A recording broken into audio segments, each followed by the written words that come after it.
नमस्कार, मैं सुशील कुमार वर्मा एक बार फिर से आपके सामने कक्षा 10 का विज्ञान विषय का, वो भी रसायन विज्ञान का एक चैप्टर पार्ट नंबर 8 कार्बन एवं इसके युग सबसे इंपॉर्टेंट पार्ट है और सबसे मुश्किल से समझ में आता है, लेकिन अपन इसको बहुत इजी वे में यहाँ समझने का प्रयास करेंगे।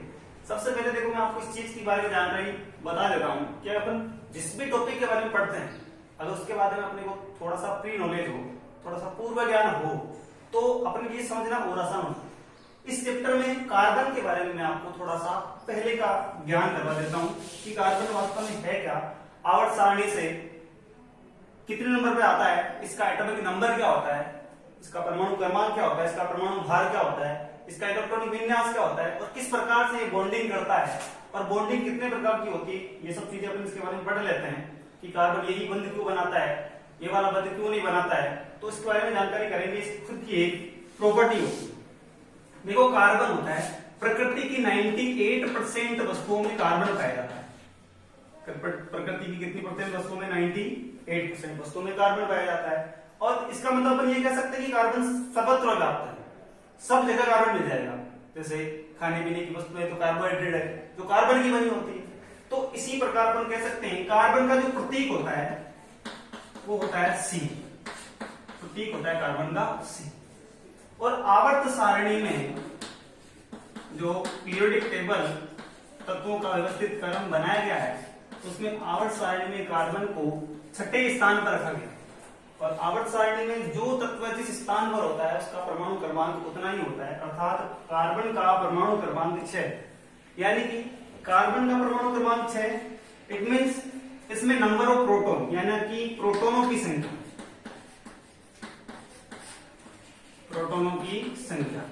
प्रोटॉनों की संख्या भी 6 और इसमें इलेक्ट्रॉनों की संख्या भी 6।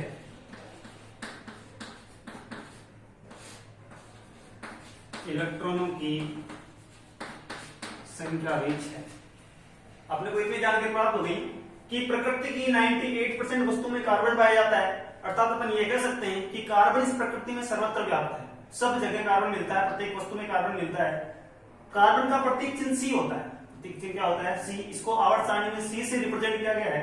आवर्त सारणी में छठे नंबर पर आता है, इसका मतलब इसका परमाणु क्रमांक 6 है। और परमाणु क्रमांक डिसाइड करने का क्राइटेरिया होता है कि परमाणु क्रमांक इसमें उपस्थित प्रोटॉनों की संख्या के आधार पर दिया जाता है, यानी कि कार्बन प्रोटॉनों की संख्या है और एक उदासीन परमाणु में जितने प्रोटॉन होते हैं उतने ही इलेक्ट्रॉन होते हैं। अब इलेक्ट्रॉनिक विन्यास की बात करें अपन, इसकी इलेक्ट्रॉनिक विन्यास,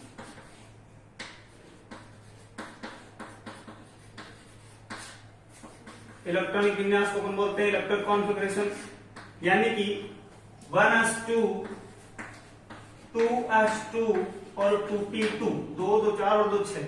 इसका प्रथम कक्ष जिसमें s होता है उसमें 2 इलेक्ट्रॉन है और दूसरे में 2 और 2 4 इलेक्ट्रॉन, कुल मिलाकर 6 इलेक्ट्रॉनों को अपने इसके इलेक्ट्रॉन विन्यास के रूप में इसको प्रदर्शित कर दिया है। अब यहां से अपने को किसी भी तत्व का इलेक्ट्रॉन विन्यास जब पता हो जाता है तो उसकी धीरे धीरे करके एक एक प्रॉपर्टी सामने आने लग जाती है।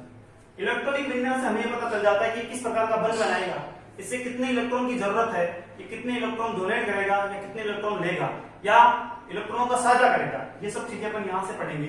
तो अपन ने ये देख लिया अष्टक के नियम से।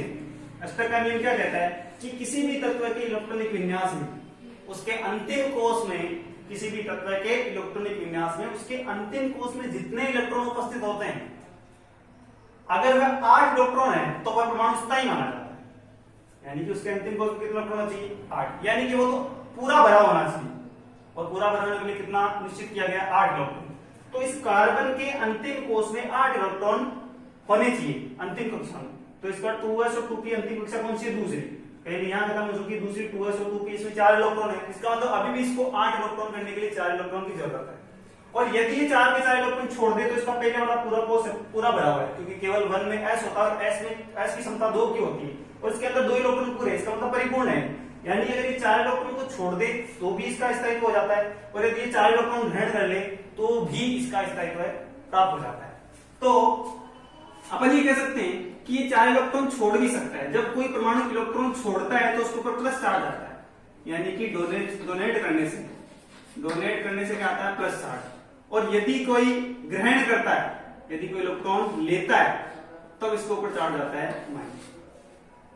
तो अगर ये 4 इलेक्ट्रॉन छोड़ेगा, बात बराबर है इसके लिए, या तो 4 इलेक्ट्रॉन छोड़ देगा तो भी इसका अंतिम कोष पूरा हो जाएगा, और यदि इसने 4 इलेक्ट्रॉन ले लिए तो भी इसका अंतिम कोष पूरा हो जाएगा। यानी और जो इलेक्ट्रॉन, जितने इलेक्ट्रॉन छोड़े जाते हैं और जितने इलेक्ट्रॉन लिए जाते हैं किसी भी परमाणु को अपना स्थायित्व प्राप्त करने के लिए, अपना अंतिम कोष को पूर्ण करने के लिए जितने इलेक्ट्रॉन लिए जाते हैं या जितने इलेक्ट्रॉन दिए जाते हैं, तो जो संख्या है नंबरों की, इलेक्ट्रॉन लेने या देने की जो संख्या है वही क्या कहलाती है, उसकी वैलेंसी मतलब संयोजकता कहलाती है। तो ये 4 इलेक्ट्रॉन ले भी सकता है और 4 इलेक्ट्रॉन दे भी सकता है, इसकी संयोजकता ±4 होती है। अब इस बात की जानकारी होनी चाहिए कि जितने इलेक्ट्रॉनों का साझा होता है उतना ही बंद होता है। जैसे 2 कार्बन कार्बन के परमाणु है, इधर भी कार्बन है इधर भी कार्बन है, इसके भी अंतिम कोष में 4 इलेक्ट्रॉन है, इसके भी अंतिम कोष में 4 इलेक्ट्रॉन है।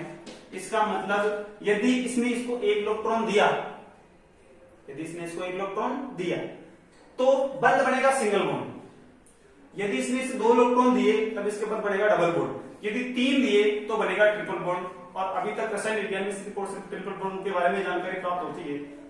तो 4 इलेक्ट्रॉन ना कोई देता है ना कोई 4 इलेक्ट्रॉन लेता है। एक परमाणु, कोई भी एक परमाणु दूसरा ऐसा नहीं होता उसको चारों के 4 इलेक्ट्रॉन दे दे, ऐसा कोई दूसरा परमाणु नहीं होता। लेकिन जब स्क्रैप की कंडीशन होती है पूर्णतः इलेक्ट्रॉनों के दान से, तो बंधों के प्रकार होते हैं कि इलेक्ट्रॉन बंधों के प्रकार, टाइप ऑफ बॉन्ड। जैसे आयनिक बंध होता है,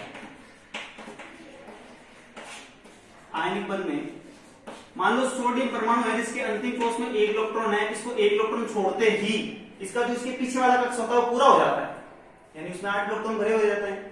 तो इसके पास 1 इलेक्ट्रॉन की अधिकता है, तो इसने 1 इलेक्ट्रॉन पूरा छोड़ना है, इसको अपने कक्ष में रखना ही नहीं, पूरा का पूरा इलेक्ट्रॉन डोनेट करना है।